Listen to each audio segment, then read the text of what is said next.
Welcome to the Farm to School podcast, where you'll hear stories of how you thrive and farmers prosper when we learn how to grow, cook, and eat delicious, nutritious local foods in schools across the country and the world. Hi, everybody. We're your hosts. I'm Rick. Hey, and I'm Michelle. I learned a new term, a title. Imagine this job title, principal farmer. And that's not the principal meaning the main person, the principal meaning principal of the elementary school. I met someone who rides a horse to their school where they're the principal. And you're going to meet Patrick and May, our dear friend from Michigan State University. And Patrick is from Chattahoochee Hills Charter School. That's kind of a tongue twister. It's in Georgia, right? Chattahoochee Hills Charter School in Atlanta. Yes. Atlanta, Georgia. And Patrick's written a couple of books. He has a kid's book, a children's book called Principal Farmer Has a Farm and Farming by Faith by the Principal Farmer. So we'll put links to those in the show notes. That's what I love about Farm to School. It's so innovative. And, you know, I still remember the days when we made the term up, Farm to School, and what it meant. And it's still constantly evolving. It is. And probably the biggest thing I get about Farm to School is like, well, sometimes it's not a school. So like it might be early childhood education, ECE, and it might be a daycare, or it might be a summer camp.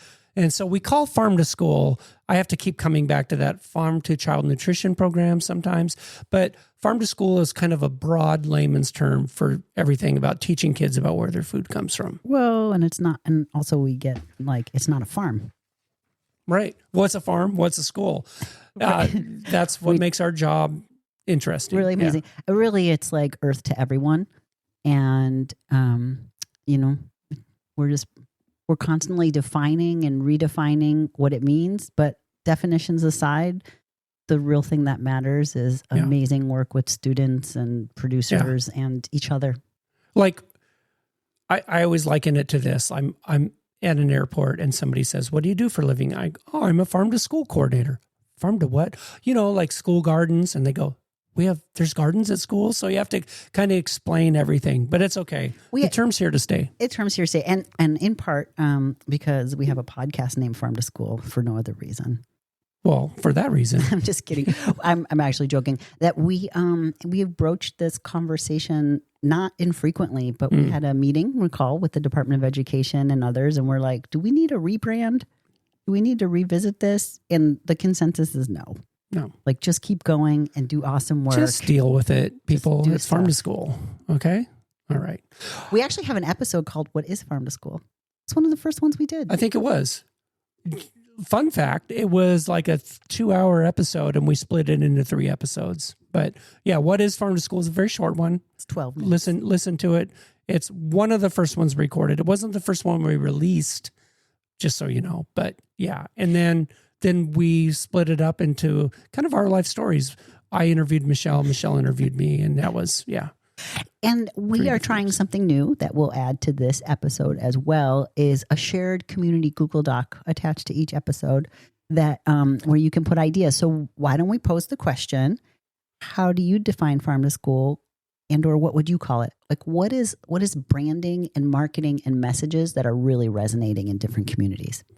Homework for you guys. Thank you. There you go. And that's a good way to say hi to us too, because we have buttons for people to push to say hi and offer a show note, but it's called Connect. But that's good too. Your other homework is check out any of these books by the Principal Farmer. Okay. Well, let's listen. I'm not a We've been in a very loud hallway, so I'm not sure why we're like being polite all of a sudden. Yeah, y'all are doing it because I've been watching you do this all conference, and I'm so impressed. Yes, that you are doing this in this busy hallway. It's been fun, which is why we're like, they need to wrap up because we've been having such a good time together doing this. Like, Michelle's a rock star. This is her jam. Rick, her co-host, couldn't be here, unfortunately. Shout out to Rick. But they graciously allowed me to be special guest co-host, and I'm having the time of my life. Which is why I don't know how to be quiet. So we actually are nearing the second day and the last day of full programming at the 2025 National Farm to Cafeteria Conference. And we have two of our special guests. Hey. I know we're all smiling, so it's hard to talk when you're smiling so much. How about you introduce yourselves and tell us where you're from? Sure. Okay, so I'm Patrick Muhammad, affectionately known as the principal farmer. So I have the great opportunity to run a charter school, and the focus is on agriculture. Kindergarten through 8th grade. We're right outside of Atlanta. The campus sits on 11 acres. Wow. It's an open campus, all individual pod buildings. We have 800 acres of hiking trails connected to the school. Amazing. And we have everything from peacocks to emus to Wide eyes. alpacas Cue wide eyes. to African tortoise, guinea pigs, greenhouse. This place sounds know, magical. magic. Yes, it's our theme is learning is in our nature, and we're a diamond in the woods. And our goal every day is to allow children to wonder as they wander, so they can get back in touch with nature and have that creativity in a school setting.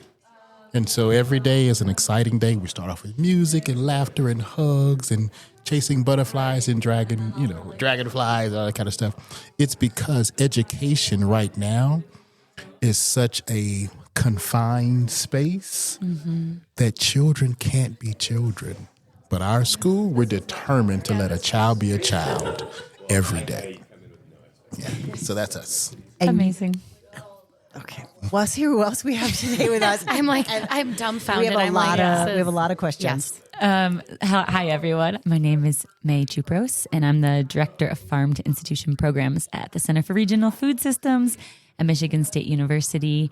And I've been in this position for almost 2 years. And before that, I've been working as an executive director at Farm to School nonprofits, ×2 in rural Michigan, and then in Chicago. And before that, I was a teacher and in Chicago Public Schools. And yesterday, I was going up to Ron Finley, a hero, when I founded a nonprofit in Chicago.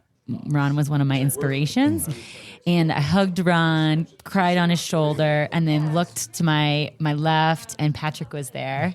And that is how we met. Oh, fate. And Yes, fate. yeah, and I think like it's that's the essence and this beauty of this conference is like people across from all parts of the country are meeting each other and finding solidarity and our kids, our students in the kids and eating healthy. And yeah, so I just saw Patrick and I was like, Patrick, come on this podcast with me.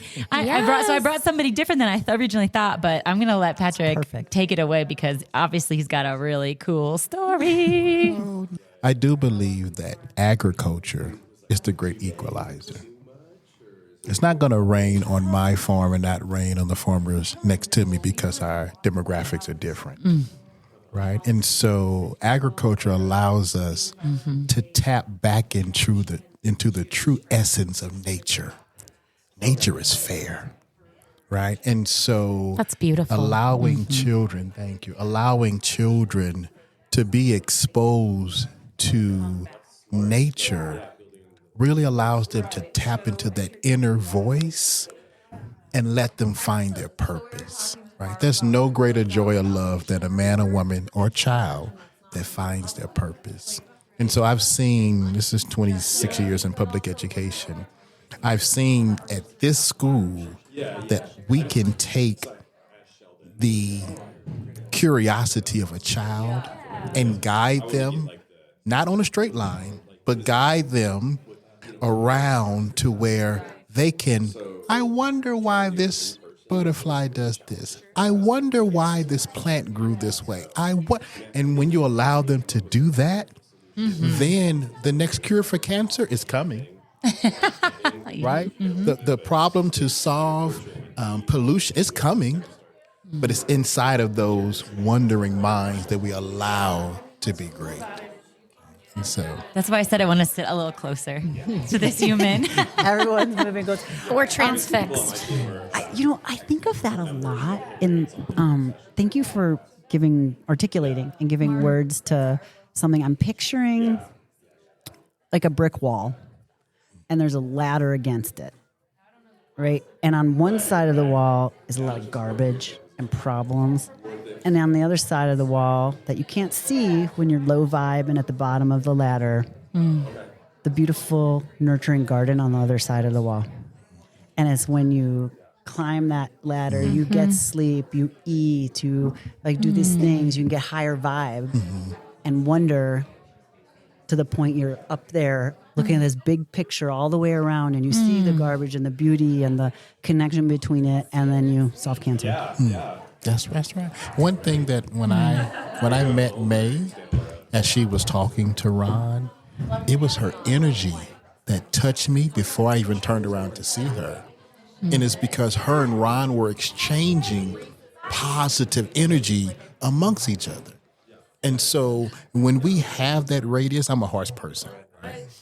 With horses, they have a 20-foot radius. I don't know what that means. So when you're with a horse, that horse can feel your heartbeat within a 20-foot radius, right? And because they're see, and because their hearts are so larger, it can help to regulate yours. And so it's this energy exchange. I met her energy before I met the person.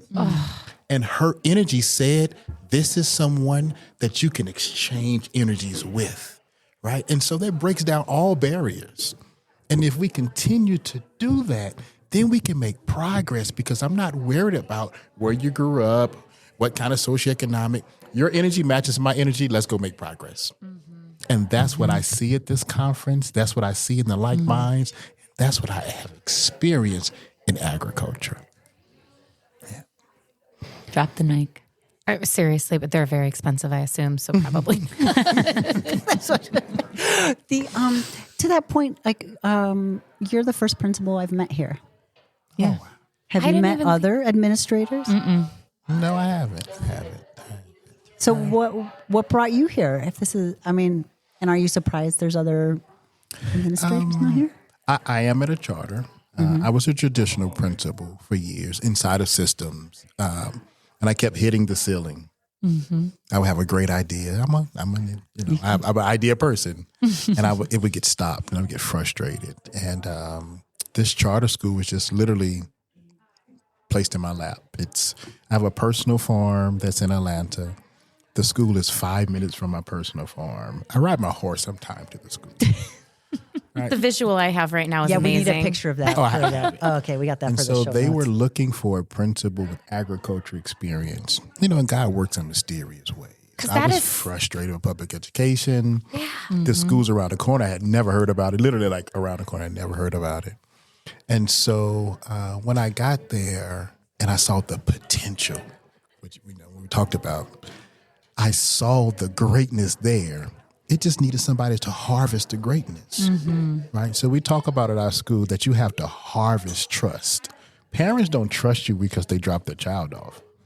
That's a relationship, and harvest means effort, right? And then you got to water that wellness, right? You got to give some life. Water is life. You got to give some life to that relationship.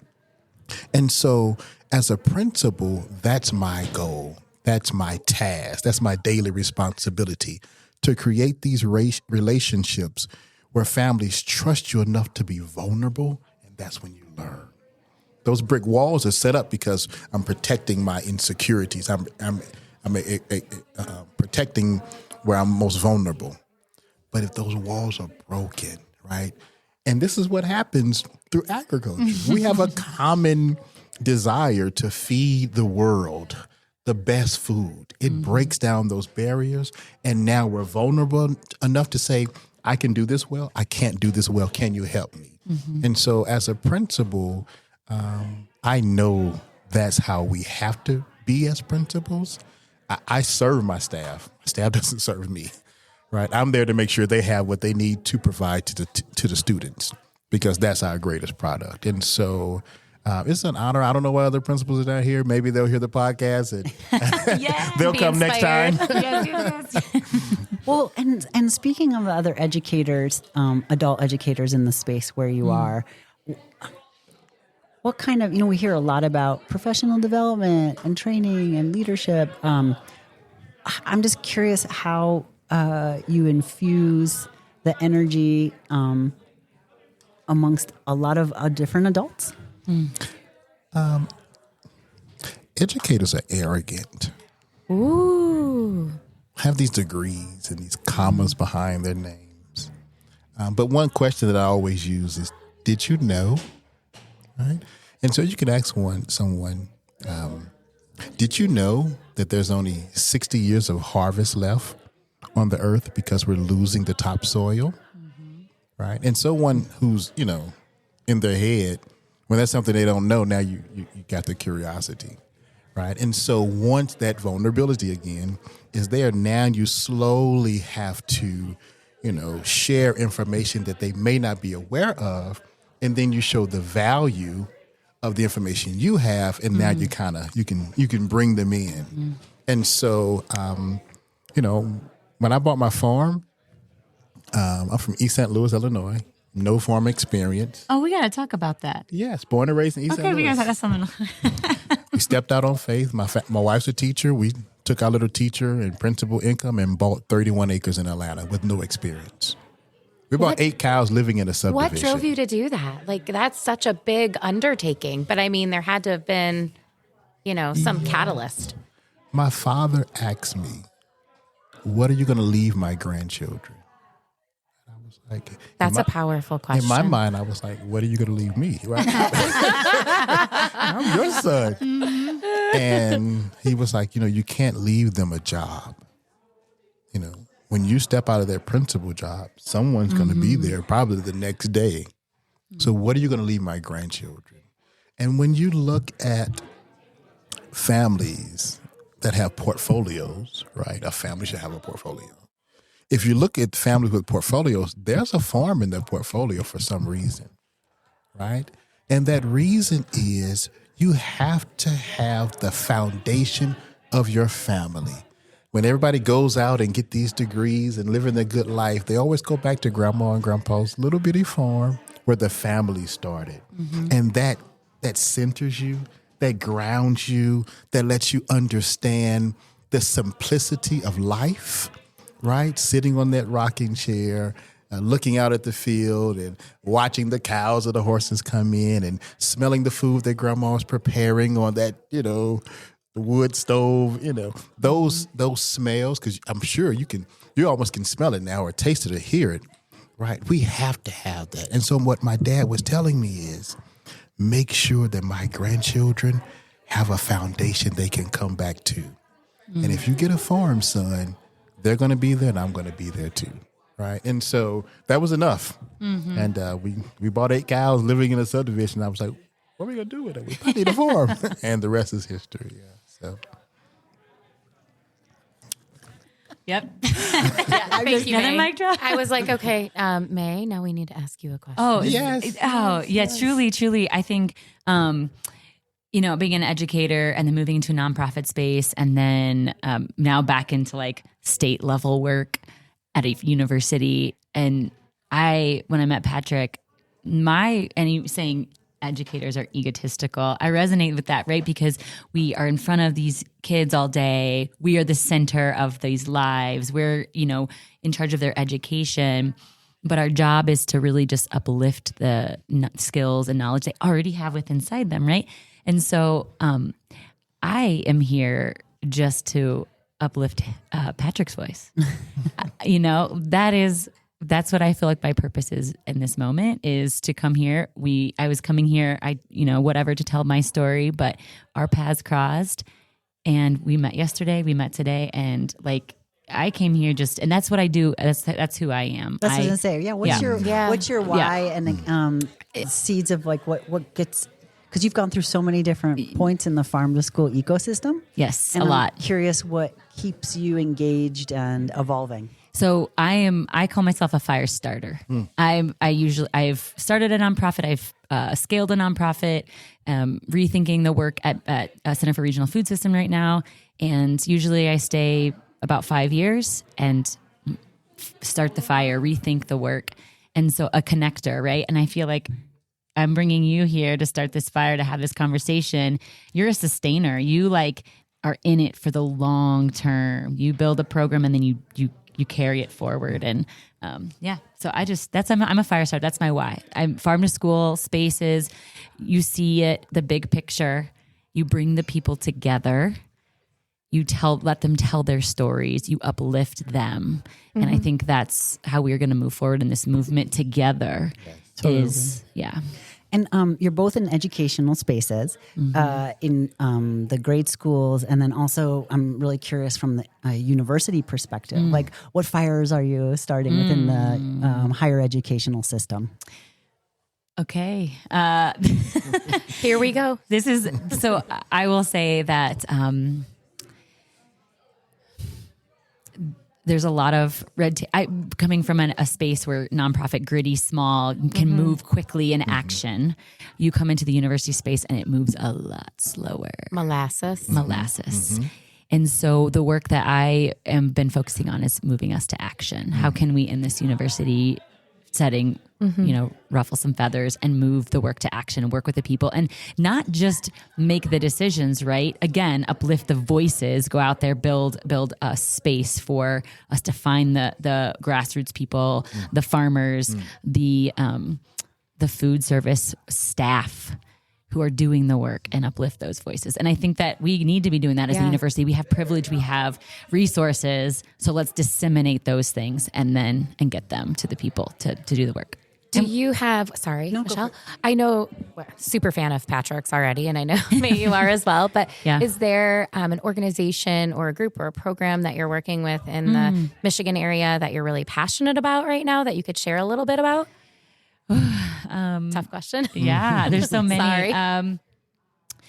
I think something, one thing what I will say is we just lost our 10 cents a meal program, which is a huge program. It was one of the very first local food procurement incentive programs in schools in the country. And our budget did not have it in the budget this year. So it got unfunded after 10 years of being funded, of giving reimbursements to school food service directors to purchase local food. It wasn't funded this year. And so I think in this moment, what we're doing is rethinking, coming back in, going inward so that we can come back better. And that seems to be a trend across the country. So there's a lot of really great work around recalibrating in Michigan. We have a lot of really good stuff. Our food service programs are really incredible. Our CACFP, our programs are early farm to school, farm to early care. And we have a couple of superstars in the state too. And Dan Gorman and Alyssa Pensgar out in Muskegon. It's hard to say main program. No, that was an awesome answer. And I was wondering if you were going to talk about the 10 cents. Yeah. It's really, really sad. It got lost. We were fighting for universal school meals. It was in the governor's budget. It was in the Senate budget. And our House budget, they pulled it out. They pulled out universal school meals. And so all of the energy went to fighting for universal school meals. And our beautiful 10 cents a meal program just got overlooked. And so if it's anything I've learned, it's like, hey, states, this stuff that you've worked so hard for, it can get taken away real quick. And it did for us. And so now we're re-strategizing about how to get it back. I feel like you're going to come. You're a fire starter. I think you're going to figure out a way to come back better, bigger, and stronger. Yeah. Just a little side note. We're now starting to pilot what it looks like to have local food procurement programs, incentive programs in other institutions. So community college, tribal colleges, hospital settings, senior centers. Because I learned a lot about that in New Mexico. So that's part of their incentive programs. So we're piloting that. That's fantastic. And I think it's part of a bigger plan, right? 10 cents is pausing, but what does it look like when we come back with now 5 or 6 different incentive programs for different institutions in the state? And they're all working together, all combined. And we just have this huge buying power because we have institutions all over the state purchasing local food. So that is what that I think we can do. I'm hoping for. There's people behind it. We just got to work. We got to move. We got to do some policy education and work with the people. Use our voices. So that was big picture. That was big picture. bringing it to the ground. I'm just thinking of. I'm just like picturing kids in the soil and what's growing on the farm. Right now we're in the winter in Atlanta, so we have collard That was air greens. quotes winter. Right. Winter in Michigan versus winter in Atlanta. We just had 2 feet of snow. 2 feet of snow. We just got 2 feet of snow. Oh, no. It's wild because we're here in New Mexico. New Mexico, which I was like, what, 26 degrees? I know. Although, did you see the hot air balloons this morning? Yes. No. I saw 19 hot air balloons, and I was like, if it is 26 degrees on the ground. Could you Yes, imagine yeah. how cold it is? No, thank There's you. supposed to be a moon sighting tonight that's like once in 10 years. What? I'm in. Oh. Yes. So I definitely want to see what the mountain that's going to be. Yeah, the Indios. This magical place we are Oh, we are this is convening together. You feel it. Oh, I feel it. The energy. It was the right location, by the way. I just, every piece of this conference has been so inspirational and magical, but this location is really cool. I think one thing to talk about my friend, the fire starter, and listening to Ron yesterday, I think the conference is going to be a disruption, right? Say more about that. I see that when we talk about the systems and, the food stamps a couple of weeks ago and all that good stuff, I think what's about to happen is we're going to go outside the systems to create these spaces to where no one would ever be hungry because we're going to do it ourselves. And if everything drops, we're going to feed these children. Yes. And that's the intentionality that we have to have. The system is in place and it's great. But if the system fails, that doesn't mean that we're not. The sun's coming up tomorrow and the rays are going to come and no one's going to stop it. Nope. And if we have that mentality, it doesn't matter. I'm going to feed the next man and woman. When we have that kind of mentality, then we don't worry about the policies when they flush down. It doesn't matter. We're going to be there to provide just like Mother Nature provides for everybody and everything. Yeah, and I think we're reimagining a new world. And this space, this conference is definitely, with Ron speaking, like we are doing some disruption. And that is why a white queer human can walk up with a beautiful black man from Atlanta, and this, we can say like, this is our story that we met together, and we're sticking to it. And we're sticking to it. and we are. I'm so proud to like know you and cross paths and. You represent the boots on the ground, the doing the work, and I'm over here trying to change systems, and we need each other. I would end with this. Together, we can. We need each other. Together, we can. I love that. I love that. That was beautiful. Thank you. Thank you. Thank you. Thank you.